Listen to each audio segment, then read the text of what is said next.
Today we are going to be taking a look at the i9-11900K with 8 cores. And this is Intel's, what does that say on the skit there? Decovery. Intel's first Decovery. Now it's time to roll the benchmark. Don't roll the benchmarks. Don't roll the benchmarks!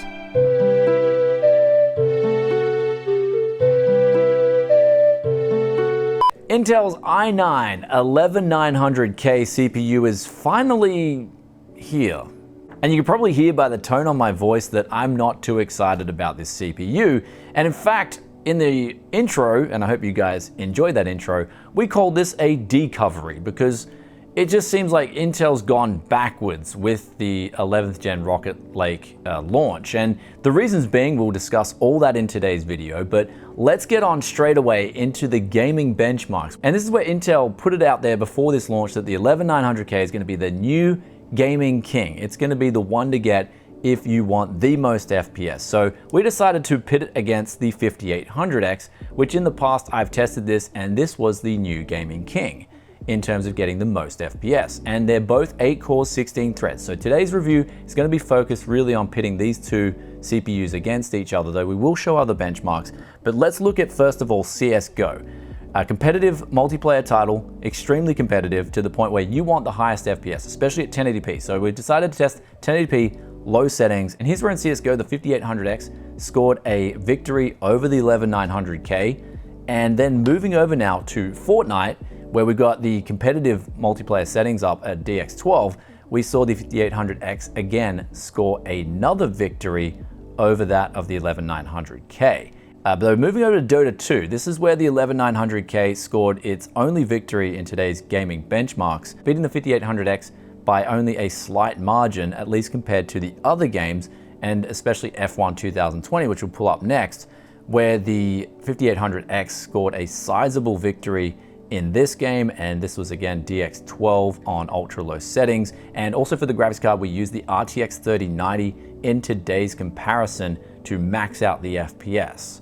Of course, at 1080p ultra low settings, you'll still be getting these same FPS results on a variety of different GPUs. Though the last game we decided to test before I threw in the towel on the 11900K was Call of Duty Black Ops Cold War, where the 5800X again pulled off a victory. Now, I was using the same apples to apples memory clocks, 3600 megahertz over 4 8GB DIMMs on both setups, and on the 11900K, I did use the Gear 1 ratio for these tests, which essentially puts the IMC clock at the same clock as the memory. And if you guys are wondering what the key difference between the i7 and the i9 is, it's not just clock speeds, it's also this gear ratio. Though in terms of value, both the i7-11700K and the 11900K, I'm gonna make an argument against both these CPUs for any sort of value, and even then for a premium pick too. But let's basically sum up gaming in a nutshell for you guys before we move on to productivity numbers. And here is where you pick the title, Intel is losing, and they're losing by quite a big margin here, especially considering AMD was behind with the 3000 series Ryzen chips, and then they came out on top with their 5000 series chips. And I think that what this spells for Intel is something of dire straits, especially for the retail consumers of their chips, and whether they want to go with Intel versus AMD for a future pick of CPUs, whether they're a competitive gamer or whether they just want the best value. And even with the Ryzen 5000 chips, this is the biggest problem I had with those chips, was that they weren't as good as a raw value for money in terms of the raw CPU value versus the 3000 series chips that AMD launched. This time around, the 11th gen even distorts that ratio even more, where if you look at the prices of 10th gen Intel CPUs right now, especially for gaming, and especially if you're gonna couple these things with a, say for instance, RTX 3070, fingers crossed when they actually come back in stock. But if you're going to couple the mid-range GPUs, you're going to get far better value, especially on Intel's side, by going with the 10th gen CPU, especially at the current prices. These 11th gen chips, at least from what I've tested here, and I'm looking directly at the i9-11900K, it makes no sense whatsoever, at least from these numbers. Furthermore, we did have a bit of stability issues with getting the gaming numbers 100%. Before this, I had gaming numbers that were even lower, and then I got contacted by Intel as well as the board vendors, and they're like, please update the BIOS. So literally the numbers I'm showing you here are only a few days old, where I actually had the 11900K now on hand for nearly 2 months. That's how long it's been I've had this chip for. So this is really one of those launches that I'm just sitting here confused, and it makes no sense to me at all, not just in the value term, but also in the build up towards this launch right now. But let's get on to some productivity numbers here with 7-zip showing the compressed and decompressed numbers here, comparing it directly to the 5800X. I do see the 5800X scoring a sizable victory here. Moving over to the Corona benchmark, pits these two CPUs at pretty much the same score, getting 1 minute and 26 seconds. Moving over to V-Ray showed that these two 8 cores were pretty much neck and neck in this particular benchmark. And then next up here we had Cinebench R20, where initially I got around 5,400 points, but when I did the retest with these BIOS updates, I was scoring a now bigger score on the multi-core score than that of the 5800X. So the BIOS updates, perhaps they're pushing these chips a little bit too hard, though I will come back and look at that in a couple of weeks, because I'm told this is what you're going to get in terms of a retail experience out of the 11900K if you couple it with, say, for instance, the board that we used here today, which is the Z590 Taichi. Though the power consumption was around 210 watts out of the box. For an 8-core 16-thread, that is pretty huge. And in fact, the power efficiency here is a lot worse than that of the 5800X, which, if we look at the 5800X, that was already aggressively clocked out of the box, and that was AMD's highest clocking chip. So I got the best numbers in gaming with the 5800X in terms of overall versus the other AMD chips and even versus the Intel chips. But when it comes to Intel's chip, that thing's clocked sky high, 4.8 gigahertz all core, and then it goes to 5.1 gigahertz single core, but the power consumption is really high for a CPU out of the box, and this is going to 1.4 volt. The last few productivity benchmarks to go over here is Adobe Premiere Pro, where if you want to edit videos on an 8-core, both the 5800X and also the 11900K will do a good job. But if you are doing a lot of productivity and you need the extra cores and threads, then AMD have the 5900X and also the 5950X, which are phenomenal options and will cut down productivity times when it comes to using a CPU and CPU utilization in particular benchmarks. Though the last one we're going to look at is Geekbench 5.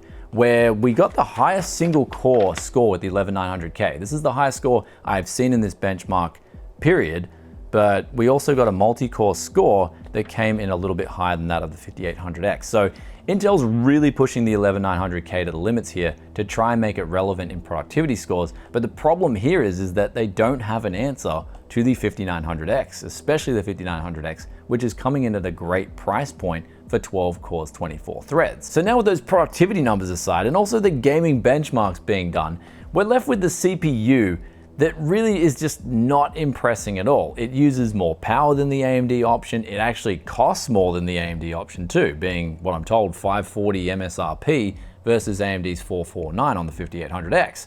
You can also get a 5900X, which is going to be pretty much miles better in anything than the 11900K. So I'm left here scratching my head as to looking for even something relatively positive about the 11900K, and I just can't find it because it just pretty much is losing in all fields when it comes to being relevant. Now, I understand that Intel are stuck on 14 nanometer and they've got 10 nanometer in the pipeline, and they couldn't get out the Rocket Lake CPUs on that 10 nanometer because the scores in today's benchmarks would have probably been even worse, where they couldn't get the core clocks as high.